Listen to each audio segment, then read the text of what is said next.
Hare Rama, Rama Rama, Hare Hare. Hare Krishna, Krishna Krishna, Hare Hare. Hare Rama, Rama Rama, Hare Hare. Hare Krishna, Krishna Krishna, Hare Hare. Hare Rama, Rama Rama, Hare Hare. Om Namo Bhagavate Vasudevaya. Om Namo Bhagavate Vasudevaya. Om Namo Bhagavate Vasudevaya. Om Namo Bhagavate Vasudevaya. Om Namo Bhagavate Vasudevaya. Om Namo Bhagavate Vasudevaya. Narayanam Namaskritya Naram Chaiva Narottamam Devim Sarisatim Vyasam Tato Jayamudirayat. Before reciting the Srimad Bhagavatam, which is our very means of conquest, we should offer our respectful obeisance unto the personality of Godhead, Lord Narayan, unto Nara Narayan Rishi, the supremmost human being, unto Mother Saraswati, the goddess of learning, and unto Srila Vyasadeva, the author. So this morning we're reading from the first canto of Srimad Bhagavatam, chapter 17, Punishment and Reward of Kali. Today's verse is text 14. Kindly repeat this verse after me, line by line, as appears on the board. Jane nagasya dham yunjan. Jane nagasya dham yunjan. Sarvatosya chadmadbhayam. Sarvatosya chadmadbhayam. Sadhunam bhadrameva syat. Sadhunam bhadrameva syat. Asadhu damane krite. Asadhu damane krite. Jane nagasya dham yunjan. Jane nagasya dham yunjan. Sarvatosya chadmadbhayam. Sarvatosya chadmadbhayam.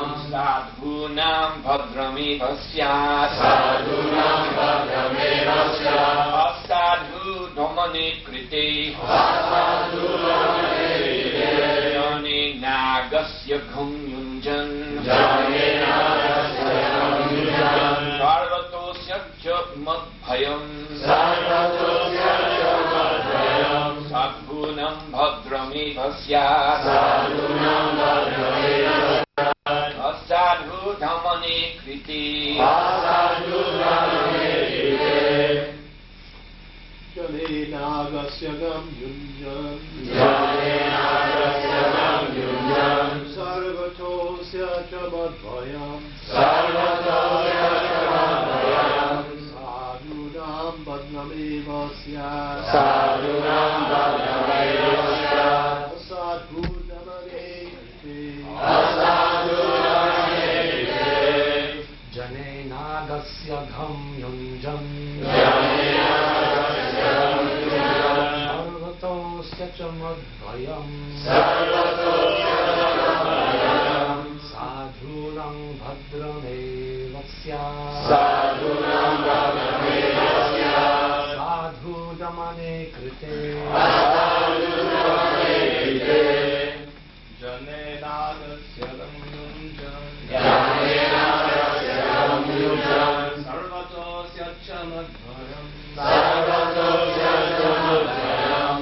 Sadhunam bhadrameva syat. Sadhunam bhadrameva syat. Sadhu damane krite. Asadhu damane krite. Jane, to the living beings. To the living beings. Anagasi, those who are offenseless. Those who are offenseless. Agham, suffering.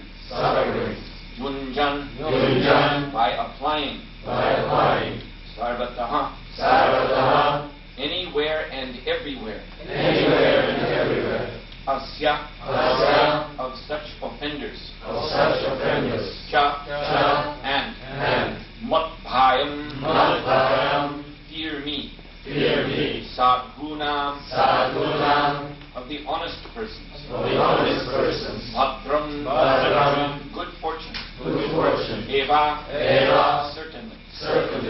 Syat, will take place.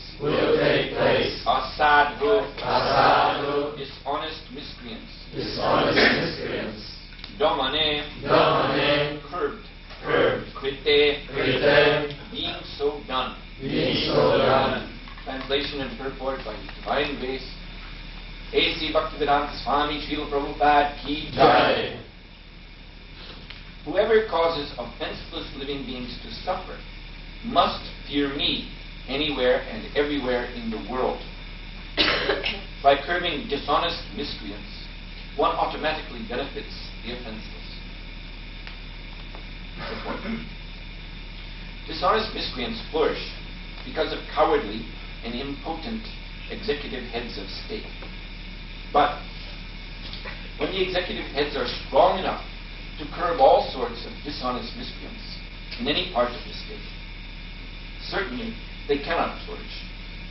When the miscreants are punished in an exemplary manner, automatically all good fortune follows. As said before, it is the prime duty of the king or the executive head to give protection in all respects to the peaceful, offenseless citizens of the state. The devotees of the Lord are by nature peaceful and offenseless, and therefore it is the prime duty of the state to arrange to convert everyone to become a devotee of the Lord. Thus automatically there will be peaceful, offenseless citizens. Then the only duty of the king will be to curb the dishonest miscreants. That will bring about peace and harmony all over human society. Jane nagasya gam yunjan sarvatosya jamabhayam sadhunam bhadram eva syat asadhu yamani kriti. Whoever causes offenseless living beings to suffer must fear me anywhere and everywhere in the world. By curbing dishonest miscreants, one automatically benefits the offenseless. Mukam karoti vachalam mandamanayam yat kripatadaham bande Shri Guru Vinatayam. So the personality of Kali is the prototype leader of Kali Yuga. He appeared in the kingdom of Maharaja Pariksit, which at that time, of course, was the whole world.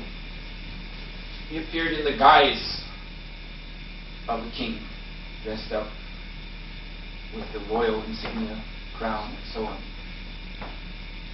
But he was engaged in horribly sinful acts, killing the cow and the bull, who are actually mother and father of human society. So now, since that time, this trend has expanded across the face of the earth. This is also prophesied in Srimad Bhagavatam, that the kings, the kingly order, will be in this age dasyu, they will be plunderers. And kings require ministers, the Brahmana, priestly, intellectual class. Srila Prabhupada says for government, both classes must be cooperating. So that is also going on in Kali Yuga. There is a priestly or intellectual class which cooperates with these rascal kings. And Bhagavatam says these so-called Brahmanas are Rakshashas, big demons. So whether in India, where the Brahmanas became very materialistic,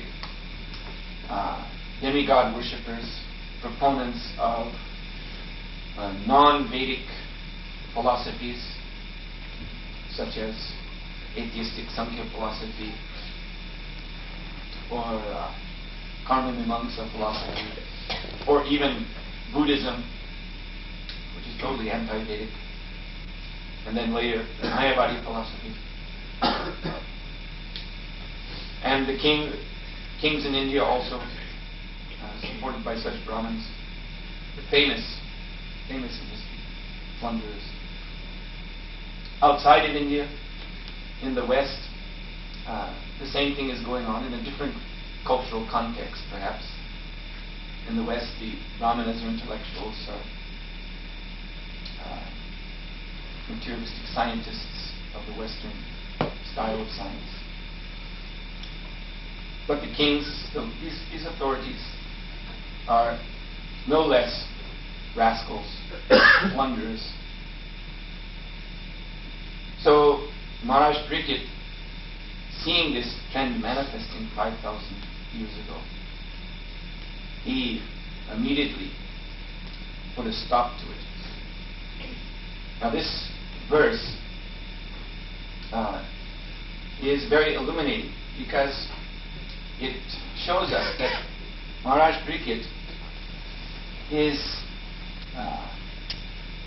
intention in suppressing, this word is used, dominate. Dominate means to curb or suppress. So his intention in suppressing the personality of Kali was not one of mundane rivalry, as between two powerful men in this world. When they meet, immediately the chests are bumping together. Get out of my way, get out of my way. It was not like that at all. Actually, we find in this verse the explanation of transcendental power, the wielding of transcendental power in this world for the good of all living entities. Some persons have a problem with power, whether it be material or spiritual, just power itself. It makes them nervous. But Krishna, he's all-powerful, the all-powerful personality of Godhead. And his devotees, they represent him in this world. So although the devotees of the Lord, like Maharaj Pariksit, are nishkinchana, they have no desire for position. They're not envious of others, suppressing others out of fear. No, but actually their mission in this world is to establish the order of the Supreme Personality of Godhead in all realms of human society, human endeavor. So,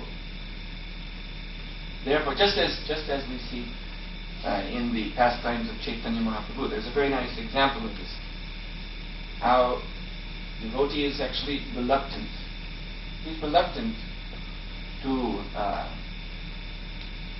take a position of power for himself. But for the service of the Supreme Lord, he's very eager. When Lord Gauranga began his Sankirtan pastimes in Navadvip, he gathered around him all of the Vaishnavas who had descended into this world, were actually the eternal associates of Lord Krishna, who had come into this world to participate with the Lord in his Gauranga Lila, in spreading Sankirtan everywhere. But one associate was missing. This was Sridham, who was the dear cowherd boyfriend of the Lord in Pajabhumi. So, missing Sridham, Lord Gauranga requested Lord Nityananda to go find him in Vrindavan.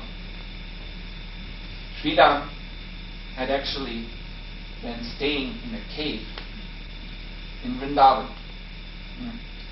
He'd been in trance for 5,000 years, or at that time 4,500 years.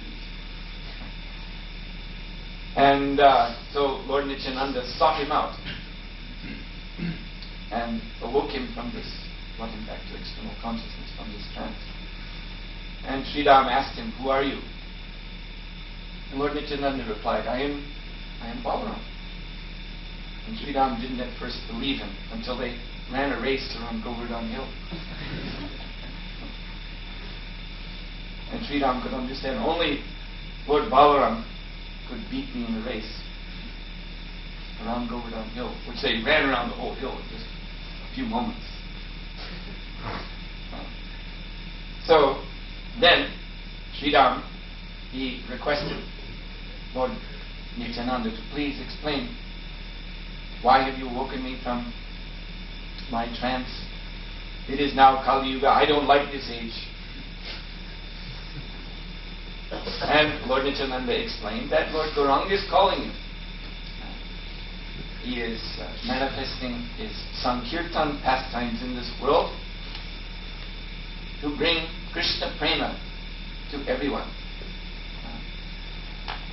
So Sridham was skeptical that these people are so sinful and fallen, atheist. No. The Lord is showing him his complete mercy.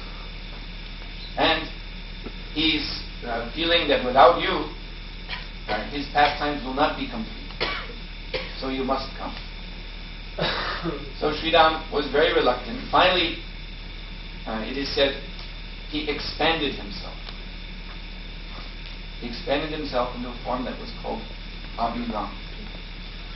Abhiram Gopal Thakur. This is one of the great associates of Lord Chaitanya. So Abhiram Gopal Thakur was in this way manifested from Sridham, who did not want to leave his cave in Vrindavan. So Lord Nityananda brought Sridham in this form back to Lord Chaitanya in Navadvip. Now it is said that in this expansion, Abhiram was initially in Dwarpa Yuga size, because Sridham had stayed in that cave since Dwarpa Yuga. So when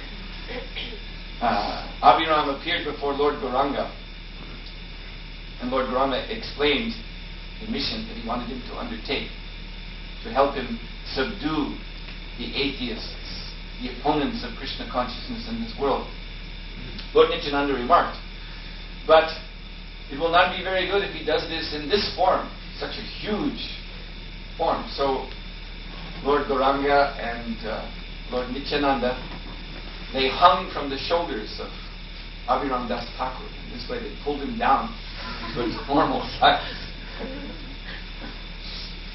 And then he went forth to preach, to defeat the atheistic brahmanas who were propounding demigod worship, and to convert the kings who were both Hindu and Muslim, but atheists all. So his pastimes are very wonderful.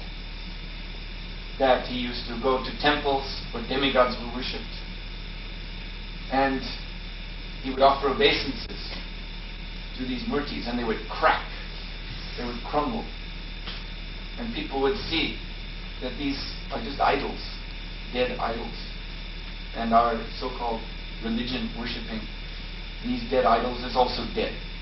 And then he would go with the people, for instance, in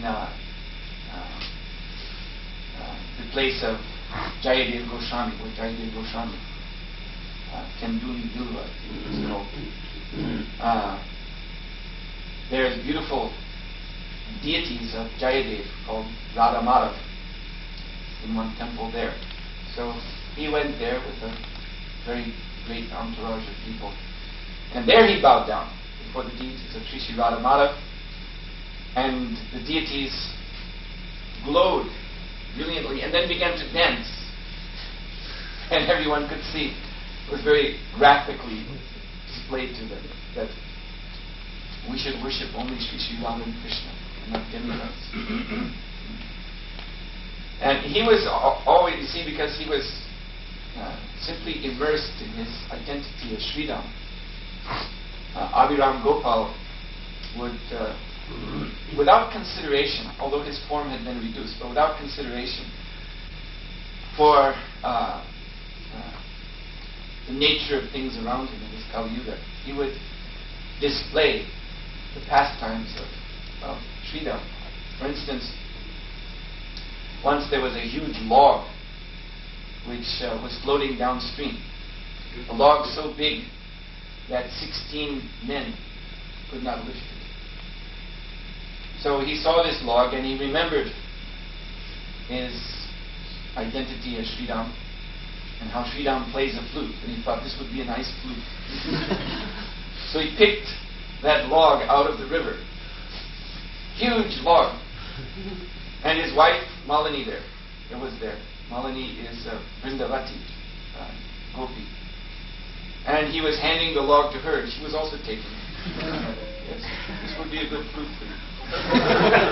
So he turned this log into a flute. Because he is transcendental to this world. For a resident of Vrindavan, the size and weight of material things means nothing. Because resident of Vrindavan is transcendental. So he turned this huge log into a flute, and he played it, and his wife sang kirtan. And everyone was amazed. And he had a whip called Jayamangal. So with this whip, he used to pursue the atheists through the street. He would beat them. And when that whip would touch their bodies, instead of feeling pain, they would feel Krishna prema. And they would leap up in the air in ecstasy and chant, Hare Krishna, Krishna Krishna, Hare Hare, Hare Rama, Rama Hare Hare. So he became very famous. Wherever he would go, the atheists, the atheistic kings and brahmanas, either they would have to submit to him, or they would be beaten by him and that way converted, or they would just flee away as soon as they could, just get away from him. But we see it was not his intention to become some kind of famous worldly personality, a rival of other famous persons, famous powerful persons, and suppress them to increase his own glory, power, prestige in this world. This is not the motivation of a devotee's exhibition of spiritual power. Actually, the motivation is indicated here, Madbhayam. Maharaj Pariksit says, they will fear me. Now, these demons, they're in a fearful state already. As we know from Bhagavatam, Bhayam Gati Abhinivishya Vishada Vitasya Viparinusmati. They are rivals to Krishna. This is how they style themselves. Their purpose in this world is to try to banish Krishna from human consciousness and put themselves in Lord Krishna's place. But by doing this, bhayam, they're immediately placed in anxiety. Their own position becomes very fearful because that is a false presumption on their part. That I have banished God, and now I am God. We see, for instance, in the mentality of Kamsa, how he was always in anxiety. So they are fearful. But it's interesting. They take this fearful state of mind to be good. You see, they utilize it. They expand this fearful, or we can even say paranoia, to everyone and everything around them. Just like we see the demoniac governments, they're always spying. Ajahn Prabhu was telling me how even psychological studies, ridiculous studies, are funded in America by the government. Hundreds of thousands of dollars to observe how men pass urine in the urinal, things like that. He was telling me. They put a little periscope in the men's toilet and watch how men pass urine. There's someone timing it. And other such ridiculous experiments. And what is behind it, actually, is that the government funds these experiments to study human behavior so that they can better control the population. They can better detect if some danger, some opposition is arising from some quarter, and then how to subvert that opposition, to divide it. So therefore they're very interested in studying in this actually paranoid way human behavior. So this is actually the animalistic principle. The animal principle of bhaya, fear, becomes predominant. Srila Prabhupada said this is the main business of the animals. When you observe the birds, for instance, when they come down and hop about collecting food, they're always looking here and there because they're afraid. So this is their awareness of the world around them. It is all in terms of fear. So the demons, they're paranoid. They're always on the lookout for danger or threat to their false position. But they do not understand because they've so completely forgotten Krishna that actually it is Krishna they should fear because they are rascals. Instead, that fear is diffused to the material world and they're fearing this man, this nation, that nation. So it is the mission of such a pure devotee as Maharaj Pariksit, Mad Bhayam, they will fear me because I am Krishna's devotee. This is actually the ecstasy. I was saying the other day, the ecstasy of the Vaishnava is to kill the demons or suppress them, as we see in the Ram Leela so clearly. It is a fact. There's an interesting point that's made by Srila Baladev Vidyabhushan in his Govinda Bhasya. He points out how in one very famous and very devotional Upanishad called Gopal Tapani Upanishad, which is a pure bhakti Upanishad. But yet there is this statement that a pure devotee, in thinking of Krishna's pastimes, sometimes he thinks, the term is used, Soham, I am he, I am Krishna. So now a doubt certainly arises. Is this Mayavadi philosophy creeping in to the Upanishads, into a nice bhakti Upanishad? Is this the conclusion? Some Mayavadi conclusion? No, Baladev Vidyabhushan explains that actually it is explained, the example is given in the 10th canto of Srimad Bhagavatam, chapter 30, that the gopis, in their ecstasy of remembering Lord Krishna's pastimes, remembering his movements, his smiles, his glancing upon them, his wonderful speeches, they, in remembering and acting this out for one another, to help one another remember Krishna, they would, in their ecstasy of full absorption in Krishna's pastimes, they would sometimes say, I am he, I am Krishna. So much absorbed with it in the Lord's pastimes. But this is not to be taken as some Mayavadi contamination.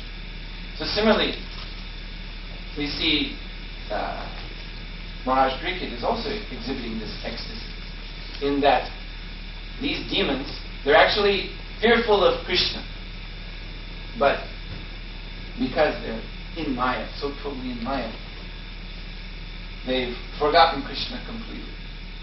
So Maharaj Pariksit is actually thinking like this: then they will fear me. I am Krishna's devotee. Let them fear me. I will punish them. I will suppress them. On behalf of the Lord, and in this way, by fearing me, they will remember Krishna. So, yesterday, at the Hare Krishna Center, I was speaking a little bit on Varnashram Dharma. So, in Varnashram Dharma, there's also this sort of mixed motivation. The pious person, one who is sukrita, but yet still attached to material nature. He may, if he has the right qualification, he may take the post of a king, kshatriya.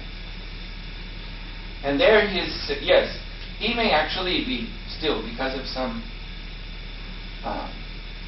attachment to the mode of passion, still being under that influence. He may, while protecting Dharma, still be fearing for himself, because he is attached. Because he's attached, he's enjoying the facilities of his kingdom. And he doesn't want that to be taken away from him. So here is an example of a sort of mixed motive. He's defending Dharma, but he's also defending his own sense gratification. That is seen even in Indra. When Indra, when his own spiritual master, Brihaspati, was offended and abandoned him, then Indra took as his spiritual master Vishvarup. But when he saw that Vishvarup, because Vishvarup, on his mother's side, I think, he was related to the demons. So Vishvarup, in performing yajna, because one has to offer to the forefathers, so he was also offering to the line of the demons, the Daitya culture. And so seeing this, Indra became afraid. He thought, my self-interest is being threatened. So he killed his own guru, Vishvarup. That was a great sin. But this verse, we'll read it again. Whoever causes offenseless living beings to suffer must fear me anywhere and everywhere in the world. By curbing dishonest miscreants, one automatically benefits the senses. Here we see, in Maharaj Pariksit, there is no such personal motivation. His intention as Kshatriya is just to permit the offenseless living beings under his charge, to permit them, to allow them the opportunity to progress in their spiritual life, in their service to the Lord, without being threatened by the demoniac. So he, therefore, utilized his power and position as Kshatriya to curb down the sinful behavior, sinful activity of this Kali. It was actually a great obstruction in his kingdom.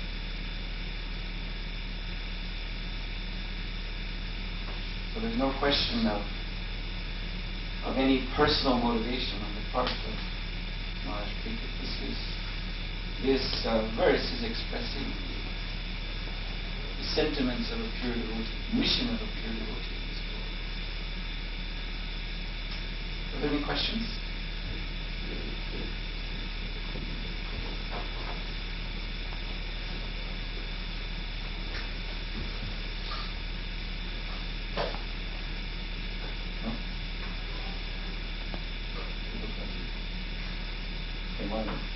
Yeah, I have something in mind. You said some are fearful of powerful position. So, what kind of maya is that, for instance, if one feels that in relationship to spirit? Someone feels that he cannot approach, for instance,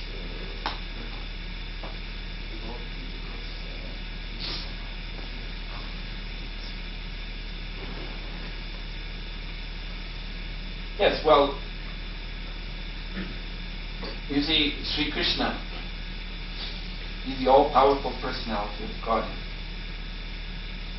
But his pure devotees do not, actually, as Sri Chaitanya Mahaprabhu has explained to Vallabhacharya,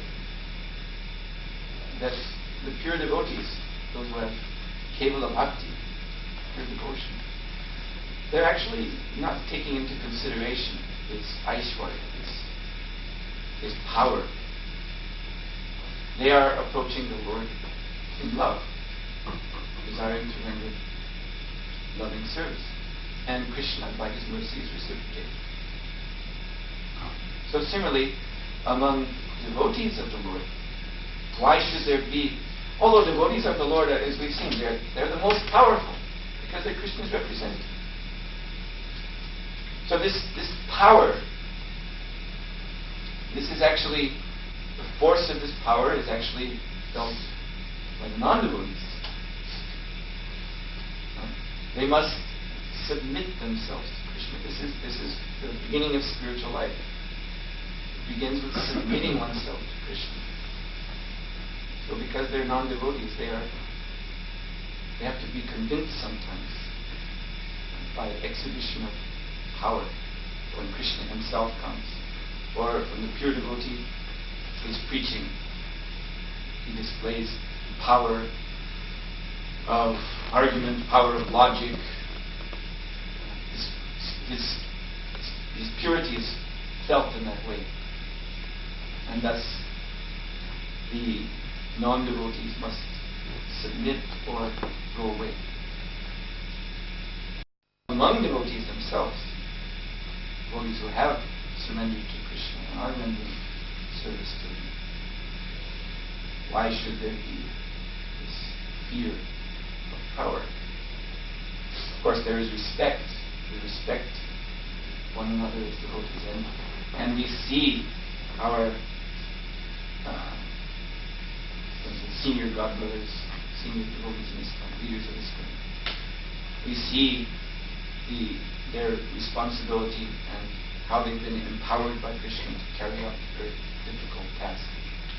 And we respect that, and we don't, of course, we don't want to make offense. But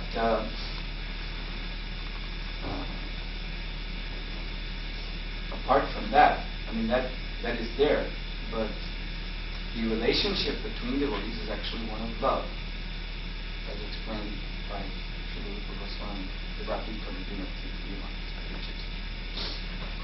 These are actually the elements of relationship between devotees. So, yes, why should one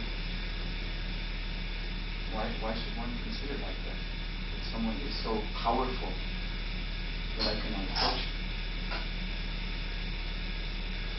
Because I have something else to show. They would be. Well, then that's an honest statement. And that's a problem. Why should we have something against authority? The authority is Krishna's authority. Yeah, I have no problem with Krishna's authority. More difficult to what it comes to Krishna's devotee. Well, again, as I said, anyway, Krishna's devotees, they are approachable. They are actually the Lord's mercy. Vaishnava is Krishna's mercy in this world, and they are approachable. So one has to know how to approach the Vaishnava properly. That's all. It would appear, I mean, I don't want to, because these kind of questions, you were hesitant to raise it, and I'm hesitant to probe too deeply, because often such questions, they refer to some particular person. And the class, this Bhagavatam class, is not supposed to be the forum of analyzing individual persons' defects in public. But these are things to be considered. We need not fear approaching the devotee of the Lord, who is Krishna's mercy in this world. Actually our spiritual life, the root of it, Krishna Bhakti Janmamula Haya Sadhusanga, the root of Krishna Bhakti, as Sri Chaitanya Mahaprabhu explained, is Sadhusanga, association with devotees. So, whoever has this problem should reflect on this point, that if one is overawed